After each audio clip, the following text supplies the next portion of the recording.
BWOne here from BWOne, and this is the Galaxy Mega. And yeah, it's a pretty big phone. It doesn't really try to hide that. But what I think it's trying to find is its place in the market. Is it a multimedia device, or is it more of a phablet style device? Is it taking over for the Galaxy Note, or is it going to create its own lane in its own category? And that's pretty interesting, and you're going to find that out as we go through our review of the Samsung Galaxy Mega.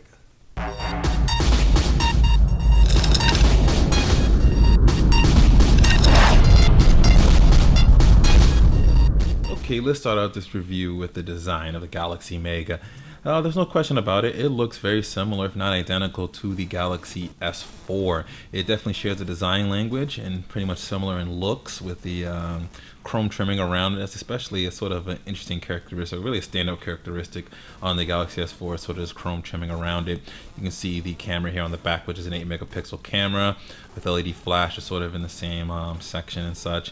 And even when we look here and taking off the battery, you can see the 3200 milliamp hour battery and the SIM card right there, and actually the micro SD card slot is also within there as well too. But the speaker you can see here is at the bottom. Very similar design language, pretty much all the way around to the S4 on the Galaxy Mega here. It does come with a front-facing camera here as well too. I believe it's at 1.9 megapixels. You do have the solitary home button right here that's raised just a little bit. That improved home button, which I really do like, that they've done with the S4 and such. They have touch sensitive controls here at the bottom for menu and back. The volume buttons here on the side and the power buttons here. It's pretty much on the location to try and get it as close to your hand as possible, but this is a massive phone and I am just barely able to do that. And you guys know that I have big hands and I'm barely able to really get it to where it holds sort of in one hand and such there. But the Mega's design is nice. It's not unique to itself. It's just very, very big, which is going to be its standout thing with the 6.3-inch display. But it's nice, and if you like the Galaxy S4's design, you're really going to like the Galaxy Mega design as well too. It does really look nice, and it's, like I said, that chrome trimming I really feel is like that standout thing that really gives it a nice premium look to it. So for display, that is pretty much the main event here on the Galaxy Mega. It has a 6.3-inch display. It is a 720p display and it's not an AMOLED display. So those are the two kind of disappointing things about it. It's gonna give you some pretty decent visuals and some decent color playback. But if you're used to sort of that pop that you get out of the AMOLED displays, which I've been really used to viewing, when you see this, it's gonna be sort of a bit of a downgrade for you. And also a lot of other screens that use IPS as well too, comparative to this, doesn't really stand out. It kind of looks a little dull and kind of a little dark in most cases. Let's take a look at some pictures here in the gallery we took with the camera here itself. We'll go ahead and then open that up. We'll take a look at some of these pictures here. I'll rotate this down. All right, and you can see a picture. I mean, as far as images kind of trying to pop out at you, they're not the best in terms of that, but it's okay. I'm just talking about for the screen here itself. It's okay. It does look pretty decent. It's like I said, you just don't get that extra pop. But let's take a look at actually reading some books here, because that's the one thing you may want to do here. It's such a multimedia focused device. Let's go to play books here. And I think one of the things I was looking at here, the BWOne series here, and you can see sort of the books.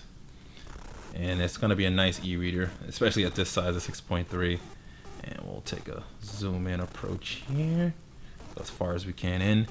You can see pretty decent, not too much in terms of pixelation. It's pretty clear when you zoom all the way in and you pop back out like that. So the display, while it is 6.3 inches and it's massive, it's still a little disappointing that it's not 1080p and it's not something like an IPS or AMOLED display. So it's gonna do the job for you there, and it's gonna be pretty good. You're gonna be more excited about the size, not so much about not so much about the resolution and the color reproduction. So the Galaxy Mega is running Android 4.2 Jelly Bean with TouchWiz on top of it, and something else that they call sort of Mega UX here. So as you can see here, even with the 6.3-inch display, the OS here itself does fit in with that. It's not sort of washed out or too oversized or anything like that. It pretty much matches and fits with the screen. The performance is pretty decent for the most part. The dual-core processor does keep things moving relatively smooth. There is some lag that happens here and there, but that's pretty much to the case that the TouchWiz and Android 4.2 that you're using, pretty much this ROM that Samsung design is meant for the quad-core octa-core processor on the Galaxy Galaxy S4, and here they pretty much downgraded on a dual-core processor with 1.5 gigabytes of RAM, which is closer to Galaxy S3 specs. So there's a little bit of lag when you're kind of navigating through it. For pre-installed software, you do have some of the AT&T stuff that's on here. Typical things that you would normally see. You do have the Samsung app, Samsung Hub, things of that nature. You do have multi-window support, which is pretty nice. By holding that down, you do get multi-window. And what's nice about this, especially with this type of size display, multi-window does really work well. So if you want to watch a YouTube video as it loads up and you want to be, let's say, you want to browse the web at the same time, you can do that. And you can rotate this around, and this is where really nice to get that sort of nice screen real estate. And you can sort of move, obviously multi-windows used all around. You can swap which side is what. You can X out of one, pretty much X's out of the whole sort of multi-window. And that also works in landscape mode as well too, which is another nice neat feature that when you rotate it, it does bring it right up here for you. And you can edit these as you want to, but you've seen that in the Galaxy Note, Galaxy Note 2, Galaxy S4, and now here on the Mega. So it's pretty much a standard feature built into TouchWiz, so that multi-window mode. Now let's go into the settings here itself. Take a look at some of the layout. We'll take this back this way. And typical layout that you've seen in Android 4.2 with TouchWiz, sort of the compartmentals out of sort of these main 4 categories. Now you do have NFC, S-Beam, which you can turn on, nearby devices, screen mirroring. You go into more networks, get the tethering and airplane mode and stuff available there. Wi-Fi, Bluetooth. You go into my device here, you get display options, and you see here your display options, multi-window, notification panel, customization, typical stuff you see inside of here. So I won't go too in depth with that because that's stuff you've seen in the Galaxy S4. You know, if you want to see more in-depth software to it, check out that, because a lot of the software in the Galaxy Mega is pretty much similar to that. They do have air view, air gestures, and things like that. I was using it. I turned it off because it doesn't really work as well as on the Galaxy S4. It's okay, but it's nice that it's there. But it doesn't have all the exact features. It doesn't all fully work in the same way as it does on the S4. But it's nice that it's there. Another thing that they did add here, which is also similar in the Galaxy Note, is the one-handed operation, which allows you to sort of add calculator, keyboard, and call buttons and such to be able to use them in sort of a one-handed mode. So it kind of shrinks it down so it can fit within a normal size hand to be able to operate it on here. So it's nice that Samsung recognizes, hey, this screen is pretty massive. There are some basic tasks that people are going to want to do with one hand. Let's go here, and that's our typical account. You can see our battery. For battery life, it's been pretty decent on with this. I was able to get about watching 2 movies, and have about 3 or 4 email accounts on here. Pretty much three or 4 social networks also connect up to it as well. Pretty much able to get about, I would say about a day's worth of battery life out of it before it really just kind of died out there. Obviously, with heavier usage, you're gonna see a lot less than that. It does drain pretty. I've seen it on points where it drained really fast and it kind of slowed down. So it really depends on sort of what you're doing on the phone. Definitely watching movies and videos. It went pretty decent for the most part, but as soon as you start gaming and doing some processor intensive things, that's when sort of the draining is going to sort of occur. And you're going to start seeing that battery life shrink down pretty fast, and that's most of the time because gaming is pretty intensive. Now you do have all the TouchWiz features and such with notification panel. Customize that out.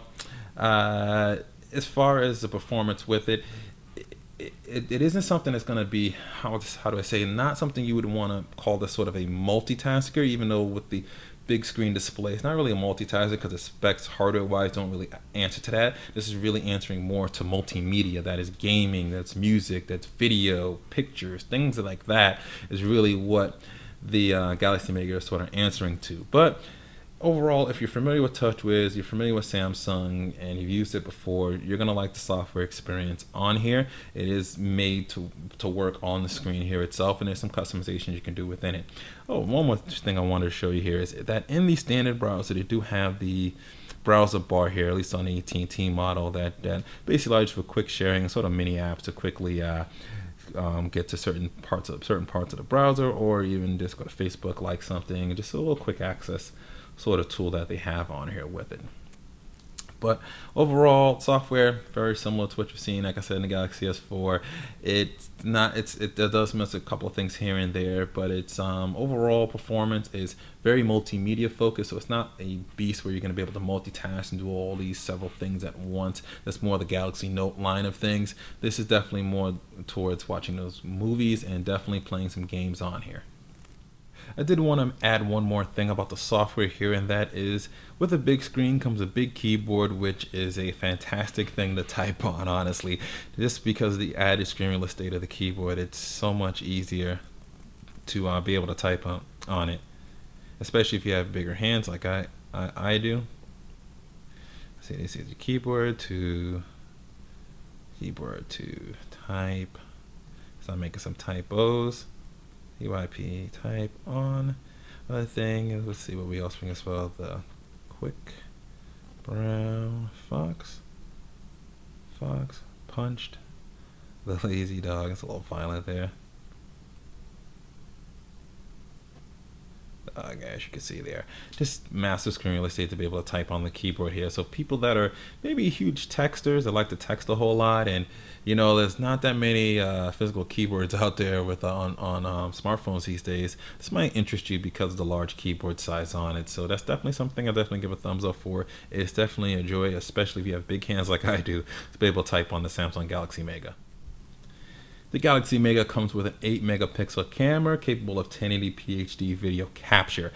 Now the camera software, as it heard me just say capture, does have the voice controls with it, and didn't want to work there that time.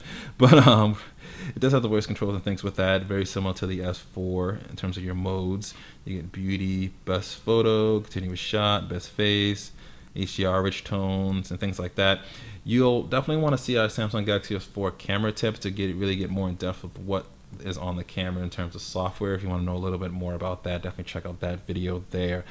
The picture quality is pretty decent. It's on par, I would say, with the Galaxy S3. It's not the Galaxy S4 13 megapixel camera or the optics that it has within there, but it's a camera that's definitely going to get the job done. It's a camera that's definitely going to be enjoyable for sharing pictures and such around. It could be a pretty decent, near close to point shoot replacement, not fully all the way there, because it's not something that's going to do well on low and great in low light situations. In night mode, it'll help it a little bit, but nothing that's going to sort of blow you away. It's definitely a camera that they put on there. It's still a great camera because the S3's camera is pretty good, and pretty much that's what the quality of this is. But it's not something that's going to really fully replace your separate point shooter or anything like a DSLR. It's not like a Nokia Lumia 1020 or anything like that. But if you're looking at taking some quick shots to share and just have a pretty decent camera with it, you can't really go wrong here with the Galaxy Mega.